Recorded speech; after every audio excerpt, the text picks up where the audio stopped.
அஸ்ஸலாமு அலைக்கும் viewers, welcome to AF சமையல். இன்றைக்கி நீங்கள் பார்க்க போகிற டிஷ் என்ன அப்படின்னு பார்த்தீங்கன்னா, ஜவ்வரிசியை வச்சு நிறைய ஸ்வீட் ரெசிபிஸ் பண்ணி தான் பார்த்துருப்போம். இப்போ நம்ம கார வகை, அதாவது ஜவ்வரிசியை வச்சு காரம் செய்ய போகிறோம். வாங்க நம்ம எப்படி செய்கிறதுங்கிறத வீடியோக்குள்ளே போய் பார்க்கலாம். ஒரு சூப்பரான ஈவினிங் டைம் ஸ்நாக்ஸ்.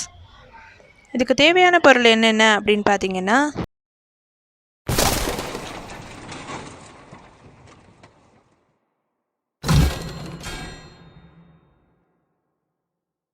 ஜவ்வரிசி 1 கப் எடுத்திருக்கேன்.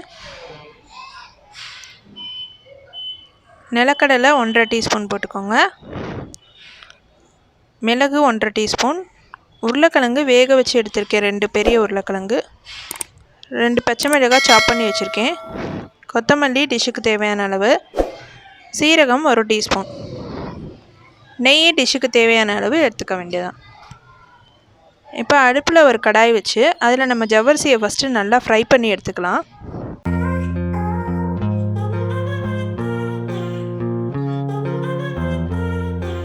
நல்லா ஜவ்வரிசி பொரியிற வரை நல்லா ஃப்ரை பண்ணிடுங்க, அப்போ தான் நல்லாயிருக்கும். இப்போ இதை ஆற விட்டு நம்ம மிக்ஸி ஜாரில் ஆட் பண்ணி அரைச்சி எடுத்துக்கலாம்.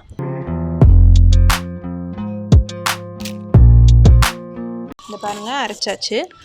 இப்போ இதோடு நம்ம எடுத்து வச்சுருக்கோம்ல உருளைக்கிழங்கு, அதை வந்துட்டு இந்த மாதிரி ஸ்லைஸ் பண்ணிடலாம். கையிலே மசிச்சு விடலாம், ஆனால் சின்ன சின்ன கட்டிகளாக இருக்கும்ல, இந்த மாதிரி ஸ்லைஸ் பண்ணோம்னா அதெல்லாம் இருக்காது. இப்போ இதோட நம்ம கொத்தமல்லியை ஆட் பண்ணிக்கலாம்.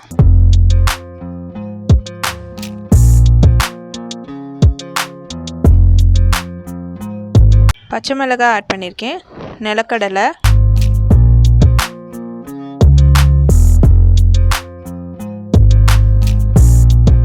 இப்போ மிளகுத்தூள் 1.5 டீஸ்பூன் போட்டிருக்கேன்.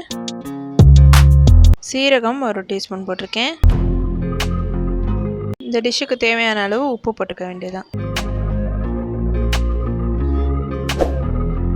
இப்போ இதில் கொஞ்சமாக தண்ணி விட்டு நல்லா மசிச்சு விட்டுக்கோங்க.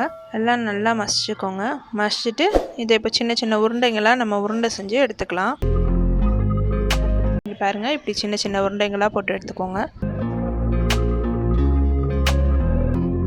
இப்போ அடுப்பில் குழிப்பணியார சட்டி வச்சு அது நல்லா ஹீட் ஆனதும் எல்லா குழியிலையும் நம்ம நெய் நல்லா தடவி விட்டுக்கலாம்.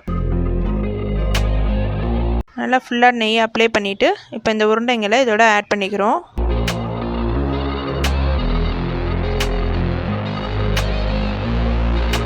இங்கே பாருங்கள், நெய் நல்லா ஃபுல்லாக ஆட் பண்ணிங்கன்னா தான் உங்களுக்கு வந்துட்டு இந்த மாதிரி உருண்டை ஒட்டாமல் சூப்பராக வரும்.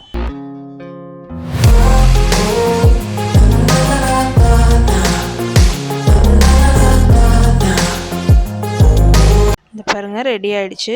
இந்த மாதிரி அடுப்பை சிம்மில் வச்சுக்கிட்டிங்கன்னா தான் உங்களுக்கு உள்ளெல்லாம் நல்லா வேகும். இந்த மாதிரி எல்லா உருண்டைகளையும் நம்ம நல்லா ஃப்ரை பண்ணி எடுத்துக்கலாம். அவ்வளோதான், ஜவ்வரிசி கார உருண்டை ரெடி ஆகிடுச்சு. இதுக்கு நீங்கள் கெட்டி சட்னி அரைச்சி நீங்கள் டேஸ்ட் பண்ணி பாருங்கள், ரொம்பவே சூப்பராக இருக்கும். வீட்டில் எல்லாருக்கும் ரொம்ப பிடிக்கும். ஈவினிங் டைமில் இதை நம்ம செஞ்சு கொடுத்தோம்னா சூப்பராக விரும்பி எல்லோரும் சாப்பிடுவாங்க. எங்கள் சேனலை நீங்கள் லைக் பண்ணுங்கள், ஷேர் பண்ணுங்கள், கமெண்ட் பண்ணுங்கள். கூடவே இருக்கிற கீழே சப்ஸ்கிரைப் பட்டனையும் கிளிக் பண்ணி பக்கத்தில் இருக்கிற பெல் ஐக்கானையும் கிளிக் பண்ணி வச்சுக்கோங்க. அப்போ தான் நாங்கள் போடுற எல்லா வீடியோஸும் உங்களுக்கு நோட்டிஃபிகேஷனில் ஆட் ஆகிட்டே வரும். எங்கள் வீடியோவை ஸ்கிப் பண்ணாமல் பார்த்ததுக்கு ரொம்ப தேங்க்ஸ். நன்றி.